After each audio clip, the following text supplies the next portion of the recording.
자본주의의 상징이라는 뉴욕에서 시장이 나서서 우유, 빵, 바나나를 정부가 직접 싸게 팔겠다고 선언했습니다. 그리고 그 돈은 부자들의 별장에 세금을 매겨서 만들겠다는 겁니다. 미국에 자산 두신 분, 오늘 이 뉴스 남의 일이 아닌데요. 어떤 내용인지 살펴보시죠.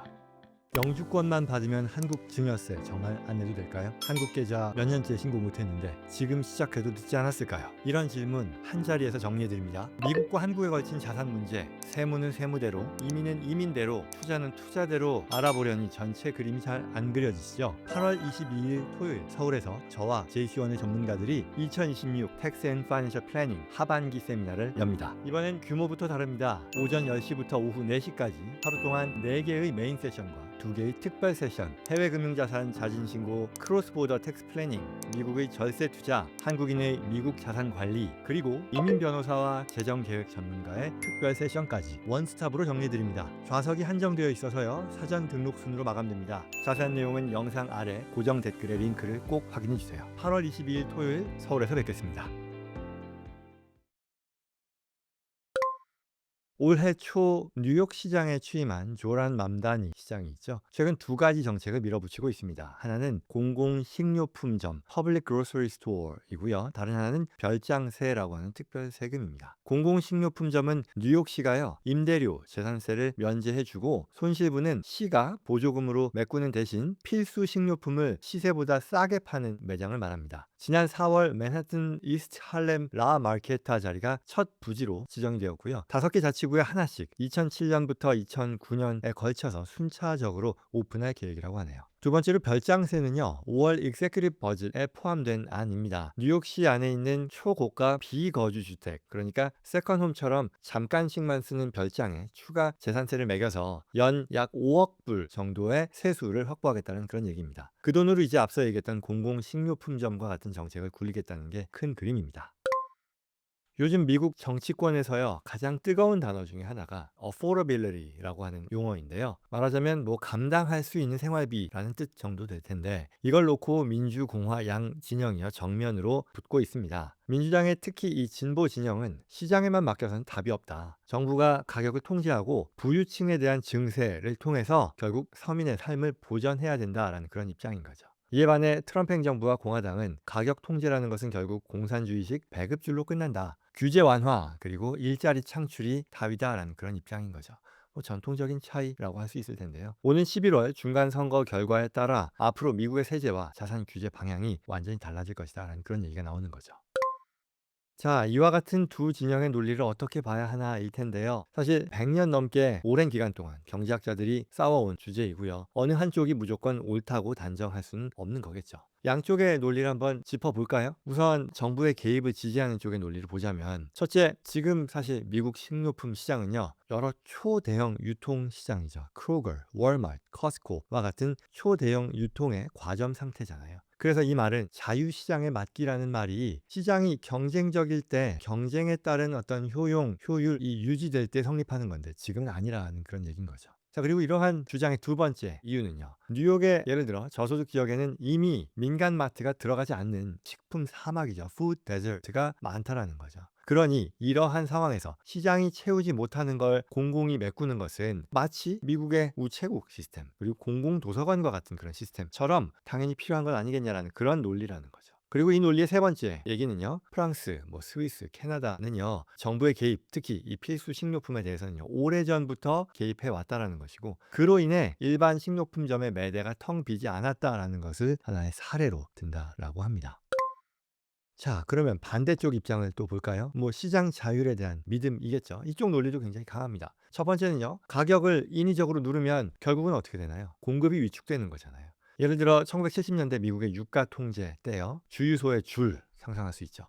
그리고 두 번째 뭐가 있을까요? 뉴욕에요. 이미 10,000개가 넘는 소형 식료품점들이 있고요. 이들의 순이익률이 2에서 3%에 지나지 않는다라고 합니다. 그래서 이렇게 보조받는 매장을 계속 만들어내고 그 옆에 소형 식료품점 이들이 다 문 닫고 나중에 또 보조금이 끊기면 오히려 물가가 더 오를 수도 있다는 그런 지적이라는 거죠. 그리고 세 번째로 얘기하는 것은 공공 프로그램이라는 것이 정권이 바뀌면 언제든지 사라질 수 있는데 한번 그 자리에서 밀려나고 사라진 민간 사업자는요. 그 공공 프로그램이 없어진다고 해서 되돌아오는 게 아니니 무모한 정책은 지양해야 된다는 그런 얘기가 나오는 거죠. 자, 어떻게 보시나요? 여러분들 의견 궁금하네요. 댓글로 남겨주시면 좋겠습니다. 어느 한쪽이 뭐 100% 옳다고 단정할 수는 없겠죠. 개입의 대상, 방식, 강도, 그리고 또 애초에 그 시장이 얼마나 경쟁적이었었는지에 따라 답이 달라지는 거잖아요. 정부의 필수 식료품 가격 개입 찬성할 것이냐 반대할 것이냐 여러분들 의견이 궁금합니다.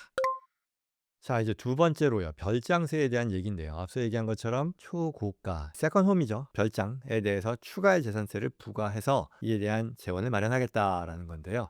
사실 정책 자체도 자체지만 더 중요한 것은 아마도 이게 촉발할 자본과 사람의 이동일 겁니다. 미국의 자산가들이 세금을 피하는 가장 확실한 방법이 뭘 것 같으세요? 사실 뭐 여러 가지 방법이 있겠습니다. 저도 그 일을 하는 사람이지만 쉽게 생각할 수 있는 것은 거주지로 옮기는 거거든요. 레지던시로 옮기는 거예요. 지금 뉴욕에서요. 별장세까지 얹으면 초고액 자산가들은요. 아마도 뭐 텍사스다, 플로리다다, 네바다와 같이 주소득세가 없는 곳으로 이 본인의 거주지, 더미사일을 옮기기 시작할 겁니다. 팬데믹 이후에요. 뉴욕, 캘리포니아에서 순유출된 이 부만 해도 매년 뭐 수백억 달러에 달한다라고 하잖아요. 그래서 제가 예전 영상에서 다루었지만 캘리포니아 부유세가 발의되었을 때 뉴섬 주지사조차 어떻게 이런 아이디어가 거론될 수 있느냐 나오는 것만으로도 이미 캘리포니아의 세수가 어마어마하게 줄기 시작했다라고 인정했던 거죠. 그러면 물론 이런 생각을 할 수도 있습니다. 500만 불의 별장? 사실 나하고는 상관없는 거 아니냐라고 생각할 수도 있는 거죠. 근데 이제 경계해야 되는 지점이 바로 거기라고 합니다. 뭐냐면 미국의 조세 역사는요. 예외 없이 문턱, 트레시홀드가 아래로 내려오는 방향으로 움직여 왔거든요. 예전에도 비슷한 얘기 뭐 했었는데 연방소득세 있잖아요. 불과 한 100년여 전 13년도에 도입됐을 때만 해도요. 당시 인구의 1%도 안 되는 최상위층만 부담하는 그런 세금이었다는 거 믿어지시나요? 근데 지금은 거의 모든 인구가 다 내는 거잖아요. 그래서 캘리포니아 부유세도요. 2020년에는 3천만 불 그리고 2023년에는 또 5천만 불 그 이상에 대해서 부과하자라는 그런 안들이 계속 발의가 되었었던 거죠. 그래서 결국 그 말은 이 뉴욕에서의 별장세도 어쩌면 실제 정책으로 채택이 되면 마찬가지 흐름을 탈 것이다라는 그런 예상을 할 수 있다는 거죠. 오늘 당장은 상관없어도 5년, 10년 뒤에는 완전히 다른 얘기가 될 수 있다는 그런 얘기입니다.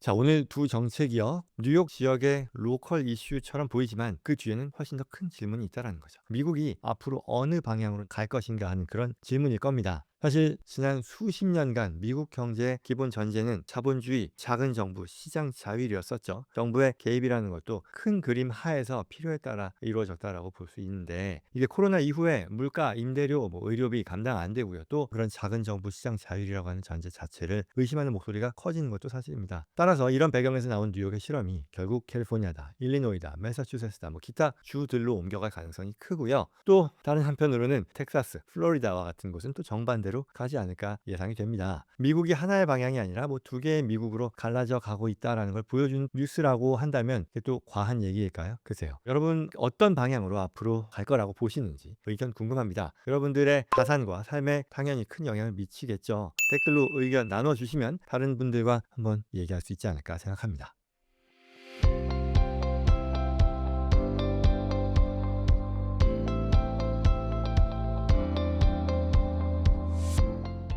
자, 오늘 내용 도움이 되었길 바랍니다. 오늘 다룬 주제와 관련해서도요, 또 도움이 필요하거나 저와 JC1의 전문가들과 상담을 희망하시는 분들은요, 영상 더보기란 그리고 또 고정 댓글에 있는 연락처로 연락 주시기 바랍니다. 구독과 좋아요로 다음에도 꼭 필요한 정보 놓치지 마시고요. 주변 분들께도 이런 소중한 정보 전달될 수 있도록 도와주시기 바랍니다. 고맙습니다.